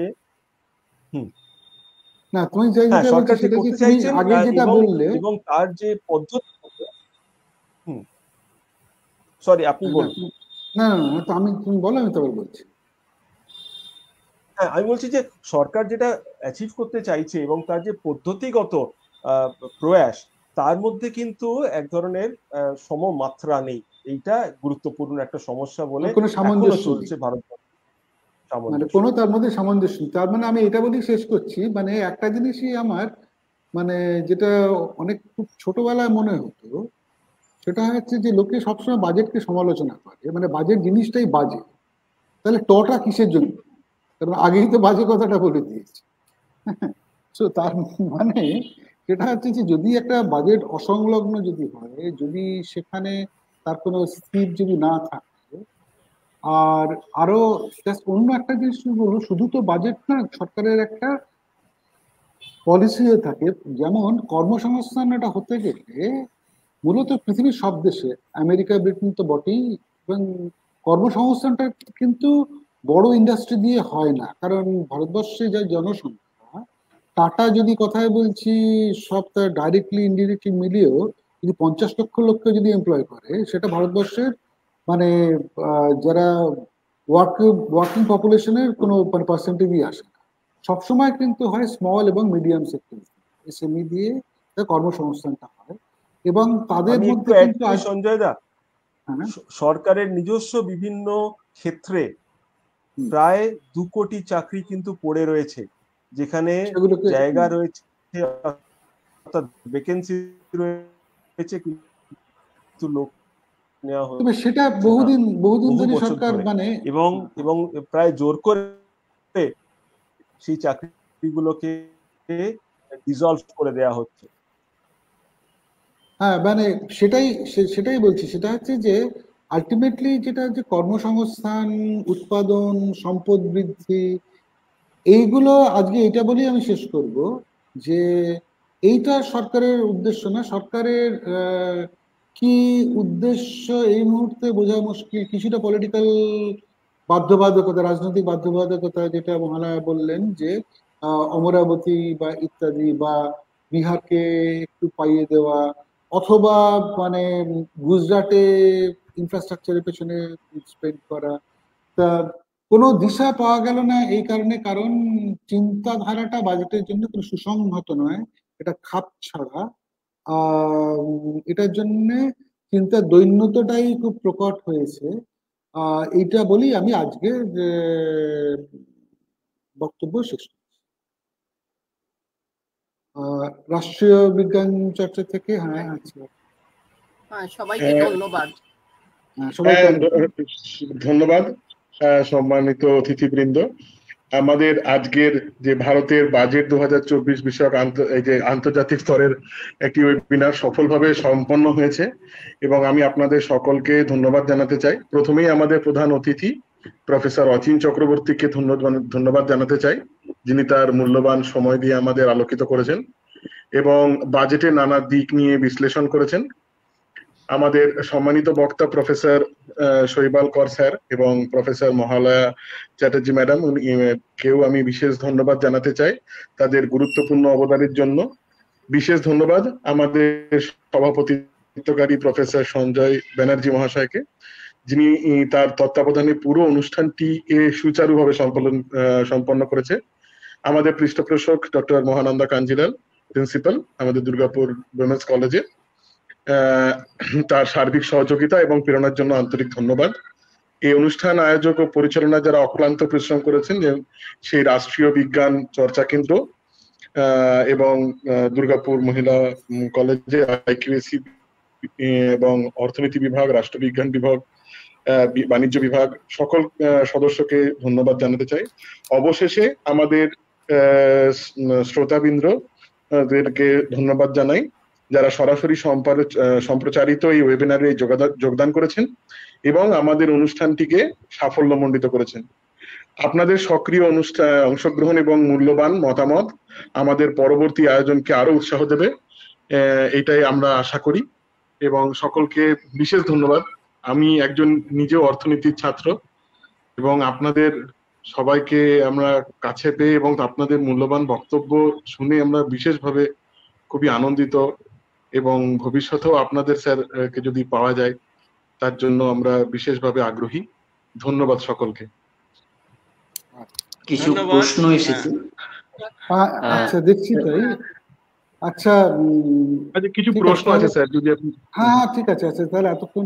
আচ্ছা, একটা প্রশ্ন হচ্ছে, শিক্ষা ও গবেষণা ক্ষেত্রে বরাদ্দ বাজেট সরকারের নীতিগত অগ্রাধিকারের সঙ্গে বিশেষত এনইপি 2020 সঙ্গে কতটা সামঞ্জস্যপূর্ণ? আচ্ছা, এটা মানে 2020 সালে এনইপি কিছু একটা হয়েছিল, এটা কেউ কি জানেন এখানে? এনইপি মানে হচ্ছে নিউ এডুকেশন পলিসি। আচ্ছা আচ্ছা, national education policy, national national education policy. National education policy না, যেটা ব্যাপার হচ্ছে ন্যাশনাল এডুকেশন পলিসিটা তো পুরোটাই প্রাইভেটাইজেশনের দিকে যাওয়ানো, মানে পাঠিয়ে দেবার একটা ব্যবস্থা। তাহলে সেখান তার জন্য আর আলাদা করে আমরা আশাই করতে পারি না যে সরকার করবে বলে, সরকার অর্থ সংস্থান করবে বলে। অতএব সামঞ্জস্যপূর্ণ কিনা সেটা পরের কথা।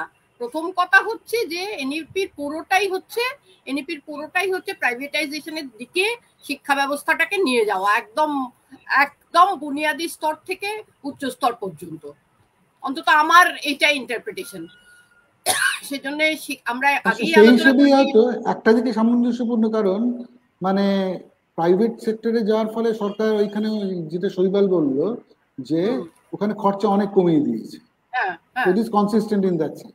এনিওয়ে, শৈবাল কিছু বক্তব্য আছে এটা নিয়ে বা অচিন? হ্যাঁ, দেখুন, মানে এনইপির যা রিকোয়ারমেন্ট, সেগুলো যদি কলেজ, বিশেষ করে আমরা যেহেতু কলেজ ইউনিভার্সিটি বিভিন্ন অনুষ্ঠানে অংশগ্রহণ করি ক্রমাগত, আমরা বুঝতে পারি যে ধরুন 4টে বছরের ক্লাস একসঙ্গে হওয়া, এত বিভিন্ন ধরনের সাবজেক্ট পড়ানো এবং তার জন্য যে ম্যান পাওয়ার, মানে অর্থাৎ সিম্পলি আমাদের যে মানব সম্পদ প্রয়োজন এবং তার জন্য যে ইনফ্রাস্ট্রাকচার প্রয়োজন, তার জন্য তো বিরাট টাকা খরচ করা প্রয়োজন সরকারের তরফে, না হলে তো সরকারি সাহায্যপ্রাপ্ত কলেজ এবং ইউনিভার্সিটিগুলো কিছুতেই চলবে না।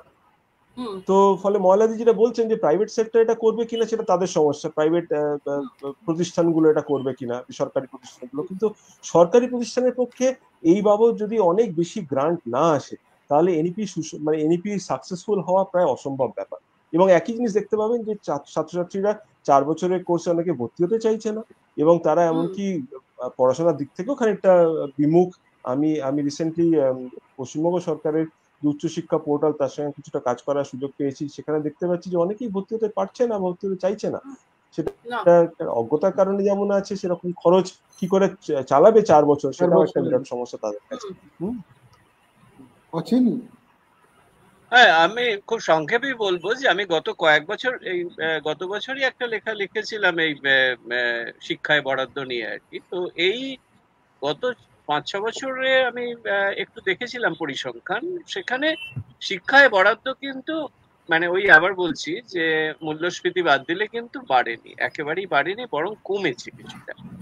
আর দ্বিতীয়ত যেটা সেটা হচ্ছে যে আহ, এই ন্যাশনাল এডুকেশন পলিসিতে যেটা শৈবাল বললো, এত রকমের জিনিস আছে, সেগুলোর জন্য ঠিক কোনটায় কতটা বরাদ্দ হওয়া উচিত প্রতি বছরের বাজেটে, সেই নিয়ে কিন্তু কোনো রকমের আমরা এ পর্যন্ত কোনো ইঙ্গিত পাইনি আসলে, যে মানে কোন বাজেটে ঠিক কতটা প্রতি বছর কতটা বাজেটে এগুলো আসা উচিত, সেই নিয়ে কোনো ইঙ্গিত নেই। সেই জন্য এটা একটা বিচ্ছিন্ন ব্যাপার আর কি, মানে ন্যাশনাল এডুকেশন পলিসি একরকম ভাবে একভাবে ফ্রেম করা হয়েছে, রাজ্যগুলোকে বলে দেওয়া হলো এবার থেকে তোমরা এই জিনিস করবে, কিন্তু তার পাশাপাশি বাজেটে সেই সংস্থানটা কিন্তু আমি দেখিনি। আমি পরিসংখ্যান দেখেছি, নেই, মানে সেটা না নেই, আচ্ছা, এখানে নেই, একেবারেই নেই। এখানে আমার একটা ছোট্ট মানে এর সঙ্গে এই প্রশ্নটার সঙ্গে আমার একটা ছোট্ট প্রশ্ন, সেটা হচ্ছে এটা প্রশ্নটা কতটা সঙ্গত মানে কতটা মানে রেলেভেন্ট আমি জানি না। সেটা হচ্ছে যে শিক্ষা তো মূলত আমি জানি রাজ্যের এখতিয়ার, তাই না? না, শিক্ষা কনকারেন্ট লিস্ট সঞ্জয় দা, কনকারেন্ট লিস্টে, হ্যাঁ দুপক্ষরই আছে, কিন্তু দুপক্ষরই থাকা মানেই কিন্তু এটা কখনই হতে পারে না দুপক্ষ থাকা মানে কিন্তু একটা এরিয়া থাকবে, যে এরিয়াটা কিন্তু হয় কারুর দায়িত্ব না বা দুজনেরই দায়িত্ব। হ্যাঁ যার ফলে এখানে তো সাংঘাতিক ভাবে একটা আমরা যেটাকে সঞ্জয় দা, যেভাবে হয় সেটা হচ্ছে কেন্দ্রীয় কিছু পলিসি থাকতে পারে, সেটা যদি রাজ্যের পলিসির সঙ্গে ভীষণ রকম অমিল হয় বা অপছন্দের হয়, তখন রাজ্য সেটাকে অ্যামেন্ড করতে পারে। তো সেই সুযোগটা থাকে, কিন্তু সেই অ্যামেন্ডমেন্টের সুযোগ মানে অ্যামেন্ডমেন্টের জায়গা বা পরিসর বিরাট নয়, সেখানে কেন্দ্র হয়তো আবার খানিকটা মাথা গলিয়ে ওটাকে কন্ট্রোল করতে পারে বা মডারেট করতে পারে। ফলে কেউ যদি মনে করে যে আমি ন্যাশনাল ইকোনমিক পলিসি নেব না, ন্যাশনাল এডুকেশন পলিসি নেব না, তাহলে অন্য রাজ্য যদি সেটা নেয় তাহলে ছাত্রছাত্রীদের অসুবিধা হবে, এটা একটা সমস্যা থেকেই যাবে আন্তঃরাজ্য একটা বন্টনের হিসেবে। আমি একটু বলি, কালকে জাস্ট একটা লাইন, কালকে আমি একটা প্রাইভেট বিজনেস স্কুলে আমি এই বাজেট নিয়েই বলতে গিয়েছিলাম। তো সেখানে তো তারা প্রচুর পয়সা টয়সা খরচা করে পড়ে, অতএব আমি যখন আমি মানে যারা ডেকেছিল তাদেরকে জিজ্ঞেস করেছিলাম যে এরা কি পাবলিক ইকোনমিক্স একটুও জানে, যে আমি তাদের বাজেট বলবো, বললো না কিছু জানে না, ওরা বিবিএ পড়ে, ওদের মানে ইকোনমিক্স এর বেস খুব লো আর কি। তো তার জন্য আমাকে ওই কথাগুলো বলতে হলো। তা আমি যখন এইসব শিক্ষা, স্বাস্থ্য, পাবলিক গুড, মেরিট ওয়ান্ট এসবের কথা বলছি, তারা ভীষণ অবাক হয়ে বললো আমাদের তো এখানে বিরাট টাকা খরচা করে পড়তে হয়। বিরাট টাকা খরচা করে পড়তে হয়। তার মানে ব্যাপারটা হচ্ছে যে ওই আমি যেটা বলার চেষ্টা করলাম যে এখন তো এই প্রপোর্শনটাই হয়তো বাড়বে, যা বলছে মানে যা বা যেরকম ভাবে বলছে যে এইটা পড়াতে হবে, ওইটা পড়াতে হবে, সেইটা পড়াতে হবে।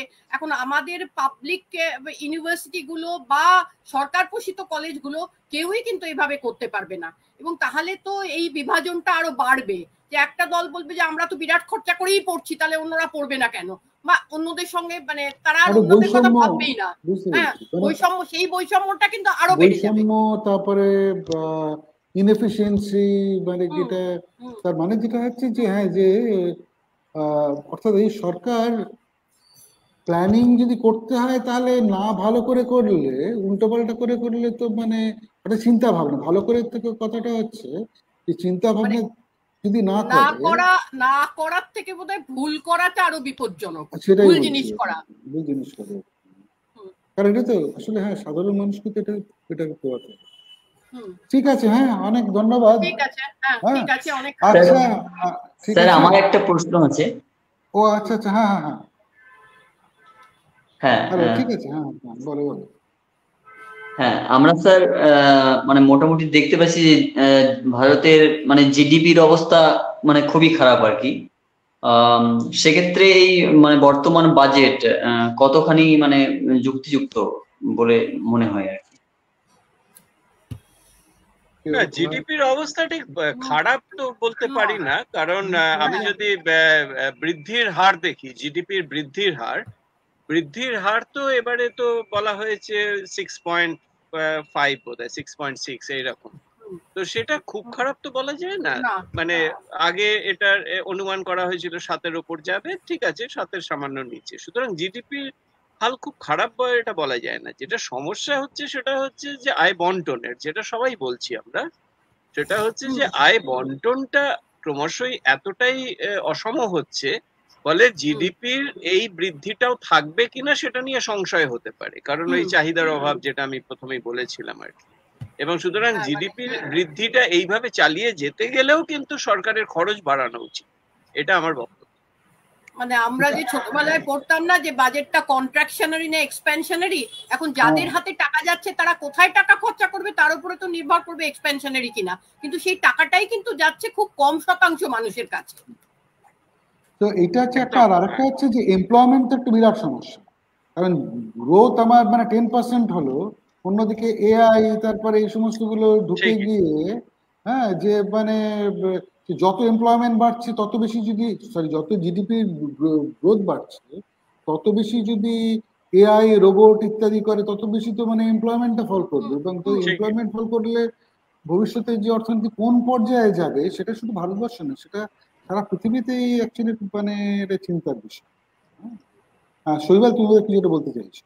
না না না, ঠিক আছে, মানে একই কথা অচিন্তা যেটা বললেন যে মাথাপিছু আয়টা ইম্পর্টেন্ট, সেক্ষেত্রে তো সেখানে বড্ড বৈষম্য আর কি, মানে সেখানে যারা ভালো করছেন তারা ভীষণ ভালো করছেন, আর যারা সেটা এই বৈষম্য কথাটা যদি বললে শুধু তো বাজেট নয়, যেমন এই সরকার, এটা আমি বিড়াল আচার্যটা লেখাতে আমি ভেবেছি পরে লিখবো, সেটা হচ্ছে যে এই সরকারের আমলে কিন্তু মনোপলি প্রচুর বেড়েছে, অর্থাৎ যেমন আদানি বা কি বলে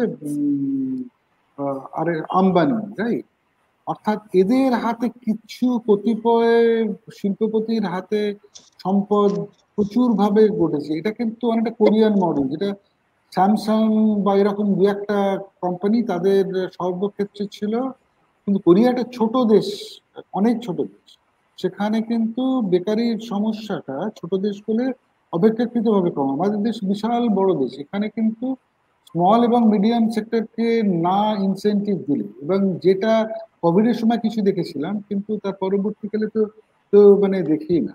সুতরাং একই জিনিস, সেটা হচ্ছে যে মানে আগামী দিনের ভবিষ্যৎ অন্তত আর যার কাছেই থাকুক না কেন, ভারতবর্ষের সরকারের খুব একটা চিন্তা আছে বলে মনে হয়। কি শিক্ষা, কি স্বাস্থ্য, যেখানে সরকারি যাওয়া দরকার, সরকার তো আর মানে অন্য অনেক ক্ষেত্রে তো প্রাইভেট হয়তো হতে পারে, পরিবহন বা অনেক কিছুই হয়তো প্রাইভেট এটা হতে পারে, কিন্তু বেসিক্যালি একই ব্যাপার যে স্বাস্থ্য এবং শিক্ষা, অর্থাৎ সবাইকে যদি মোটামুটি একটা লেভেল প্লেয়িং গ্রাউন্ড, মানুষকে তো প্রত্যেকটা মানুষকে তো সুযোগ দিতে হবে। একজন ইনহেরিটেন্স থেকে বেশি, উত্তরাধিকার সূত্রে বেশি টাকা পেয়েছে, আরেকজন কম পেয়েছে, এটা তো মানে সামগ্রিক সমাজের পক্ষে যে তোমরা সবাই যেটা বললে সেটা হচ্ছে যে আয় বন্টন যে সাংঘাতিক, তার অ্যাকচুয়ালি একটা উপায় হচ্ছে বার করা, বাজেটে কিন্তু ট্যাক্স রিডিস্ট্রিবিউট করা, তাই না? মানে যেখান থেকে যারা হয়তো বেশি ফরচুন, যাদের হয়তো বেশি তারা বৃদ্ধি করেছে, সেখান থেকে কিছুটা টাকা নিয়ে সমবন্টন করা, মানে গরিব মানুষদের বা পিছিয়ে পড়া মানুষদের জন্য, এগেন স্বাস্থ্য, শিক্ষা, এগুলোর জন্য কে কার চিন্তা করে। ঠিক আছে, হ্যাঁ, থ্যাংক ইউ স্যার। আমাদের মধ্যে স্যার দুর্গাপুর ওমেন্স কলেজের প্রিন্সিপাল অধ্যাপিকা মহানন্দা কাঞ্জিলাল মহাশয়া যুক্ত হয়েছেন এই মুহূর্তে। আমি ম্যামকে অনুরোধ করব যে আজকের এই ওয়েবিনারটার হ্যাঁ প্যাট্রন হিসাবে কিছু বলার জন্য। ম্যাম আপনি বলুন।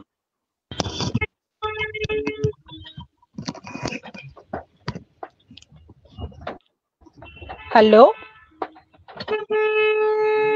হ্যাঁ ম্যাম শোনা যাচ্ছে, বলুন।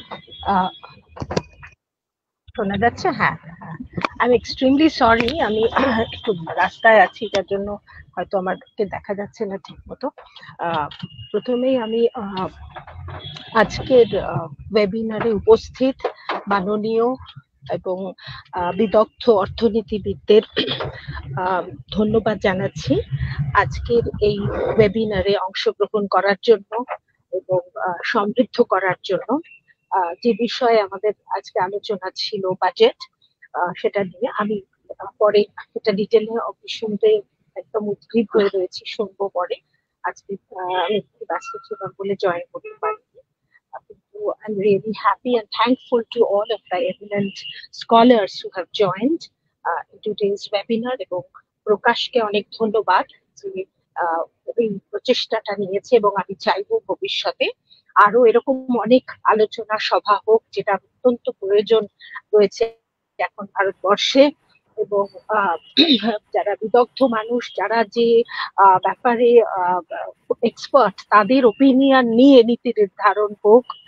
কারণ এটা সবসময় দেখা যায় যে অর্থনীতিবিদরা তারা এই ব্যাপারগুলো, অর্থনীতির যে বিষয়গুলো নিয়ে তারা আলোচনা করবেন, এটাই কাম্য। কিন্তু অর্থনীতিবিদদের কথাগুলো অ্যাকচুয়ালি ইমপ্লিমেন্টেড হয় থ্রু পলিটিশিয়ানস। তারা হয়তো অনেক সময় পলিটিক্যাল ইস্যুস গুলোকেই বড় করে দেখেন, এবং তার ফলে দেশের অর্থনীতিতে তার প্রভাব পড়ে। এবং ভারতবর্ষের যে বর্তমান কতগুলো বৃহৎ সমস্যা, বেকারত্ব, অসাম্য, মুদ্রাস্ফীতি, সেগুলো সত্যি একটা চিন্তার ব্যাপার। কারণ তার মধ্যে সব থেকে বড় সমস্যা বলে আমার মনে হয় মুদ্রাস্ফীতি এবং মূল্য বৃদ্ধি, যেটা কারণ ছোট বড় সবাইকেই একই সমস্যার মানে সম্মুখীন হতে হচ্ছে। মানে সেখানে সরকারের কি নীতি হবে সেটা অবশ্যই বিবেচ্য, এবং এখানে যারা আছেন তাদের চিন্তিত মতামত আমরা নিশ্চয়ই শুনবো। এবং আবার সবাইকে ধন্যবাদ, নমস্কার জানিয়ে আমার বক্তব্য শেষ করছি। ধন্যবাদ সকালে, আমাদের তরফ থেকেও ধন্যবাদ। ধন্যবাদ। শুভরাত্রি। শুভরাত্রি সঞ্জয়দার সবাই। অবশ্য বিকেল, সঞ্জয়দার বিকেল।